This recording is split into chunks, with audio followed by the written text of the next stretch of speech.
Today's video features cannibals, virgins, and Disney. Stick around to the end for a special Halloween treat.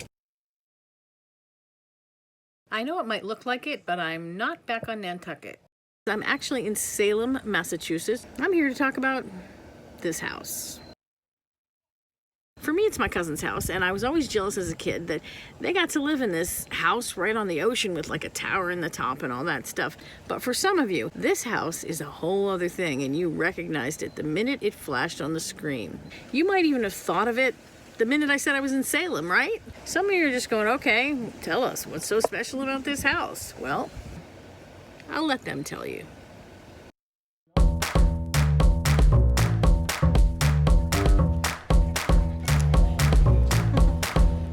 I'm Shannon. I'm Noelle, and we love Hocus Pocus. We are in front of Max's house from Hocus Pocus. And Danny's. Shout out, gotta love Danny too. I'm Nadia. I'm Dot. I'm Christina. And we love Hocus Pocus. Max's house, right? Yeah. We're in front of Max's house from Hocus Pocus.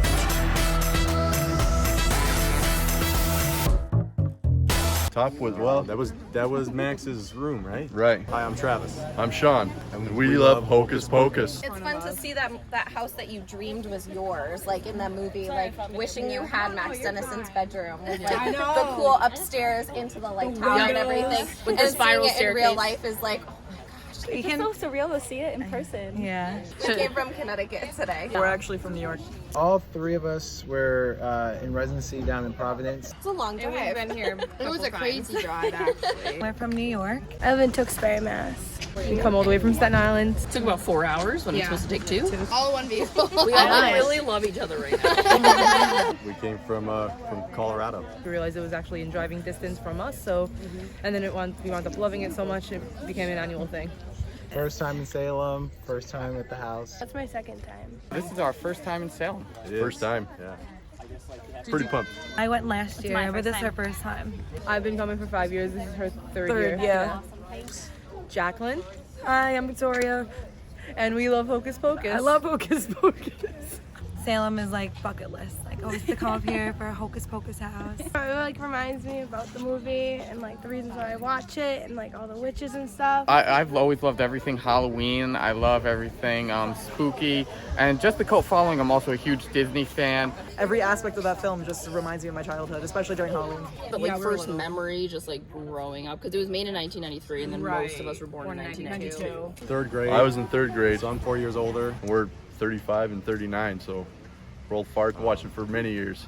It's been fun watching the movie as I get older and a different take on it.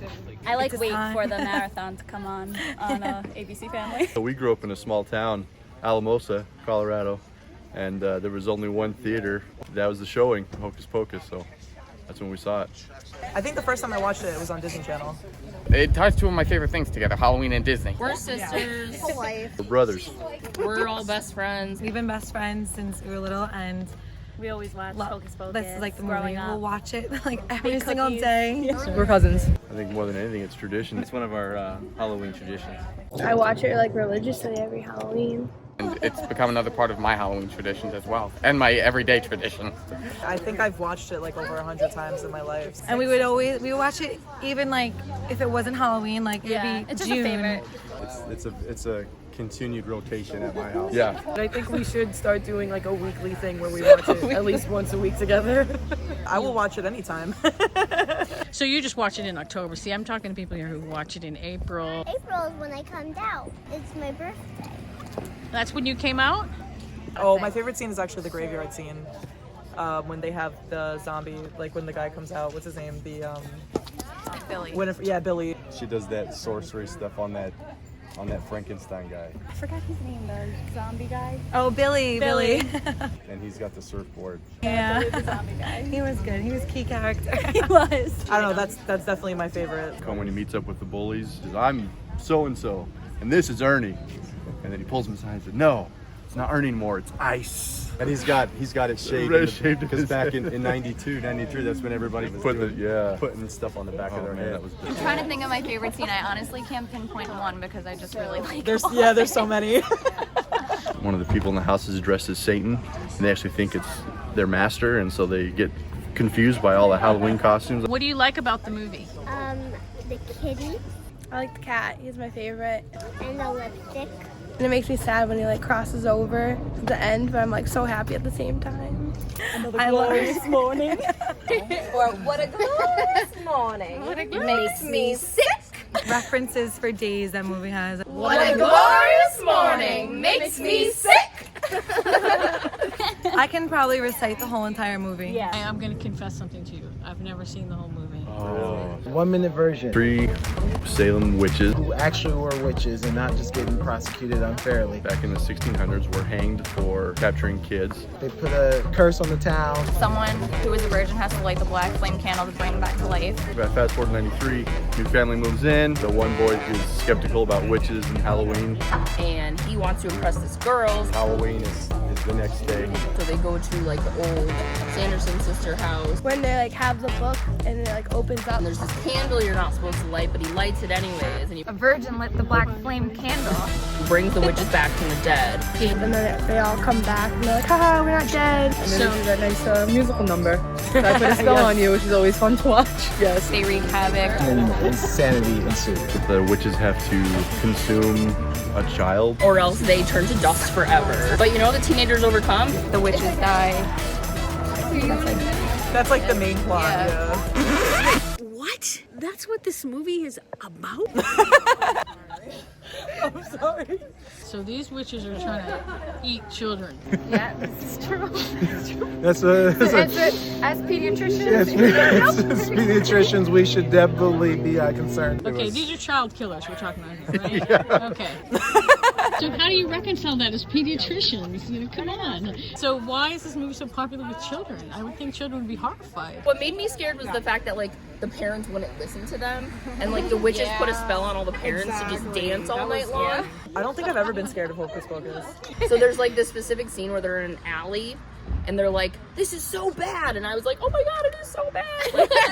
well, I grew up watching horror movies, so that didn't scare me. As a kid, and even now I still get a little like spooked because I remember how scared I was at that scene. It's a little frightening, but the movie definitely kept it interesting. Yeah. It was so much fun as a kid, and so it's like taboo, and you're a witch. And... Well, of course, like who doesn't like? I mean, I guess as a kid you love like things like that. Because they do it in a fun way. You know, there's music, there's jokes. No, I think more were on the side that we wanted to be witches. And like we'd say, oh, I want to be this witch, and you can be that witch. I think there's a lot of creativity in the movie too, you know, like a lot of room for imagination. That Midler. I think that's the best part about it. Yeah. It's definitely the imagination piece for sure. It's such a classic. Yeah. So when you first saw it, did you know what a virgin was? Definitely not. We were just Also spoke about this. No. had no idea. None whatsoever. I remember thinking as a kid, I was like, well, what's a virgin? Yeah, exactly. What's a virgin? Watching it over and over again, you start to pick up on a little bit more. It's not until you're much older that you realize, oh, hey. And when you found out what a virgin was, did that change your view of the movie? Yeah, because you realize like Max, who's the girl that he was interested in? His name? Why am I blanking out everyone's name right now? They get to Allison's house. It's an and iPhone, guys. Don't get that nervous. They get to Allison's house. Can't think of her name now. I just remember her yabos. But She's like, oh, Allison. Yeah. And she was like, I love your costume. I wouldn't be able to wear it because I don't have, what do you call them? Yabos? yeah, it's Danny talking about her yabos. Max likes your yabos. In fact, he loves them. This is definitely a coming of age adolescent story. Or like end of innocence kind of deal. Yeah. So do you guys know the story of the real Salem witch trials? Like No. the actual witches that were... And that's what we want to learn. We want to learn the real stuff. That's why we're here. So that's phase 2 of the trip. Yeah. Some stuff. Yeah, vaguely. We were talking about it earlier today, how it's kind of messed up. As a matter of fact, his mother-in-law sent him some information that she's got family who was actually tried as a witch. So we're going to try and find information on her. They're like, you know, we're gonna throw you in the lake, and if you come up, then you're a witch, and we're gonna kill you. If you don't come up, you weren't. Sorry, we killed you. In the movie, you get the chance of like how fun and cool it is because, you know, Bette Midler is the bomb.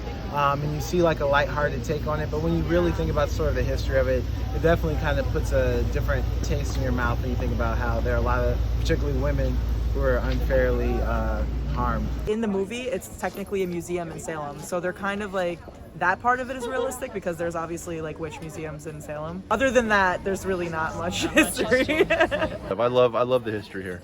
It's really awesome. And the Hocus Pocus house just adds to it. When we got married, actually, as part of my vows, I actually said to her, I vow to surrender the television so we can watch Hocus Pocus in the middle of April. Actually, I give him credit. He wrote his own vows, and he put in quite a few things, including Hocus Pocus, the Spice Girls, Elvis, all of my favorite things. But then also, all of my vows had Disney puns in them. So if you couldn't tell, we're kind of made for each other. My name is Ashley, and I love Hocus Pocus. My name's Mike. I love Hocus Pocus. I put a spell on you. Are you guys gonna do the back? And now you're mine. I put a spell on you. I ain't lying. It's been 300 years, right down to the day. Now the witch is back, and there's hell to pay. I put a spell on you, and now you're mine. Hello, Salem. My name is Winifred. What's yours? Yeah, it's awesome.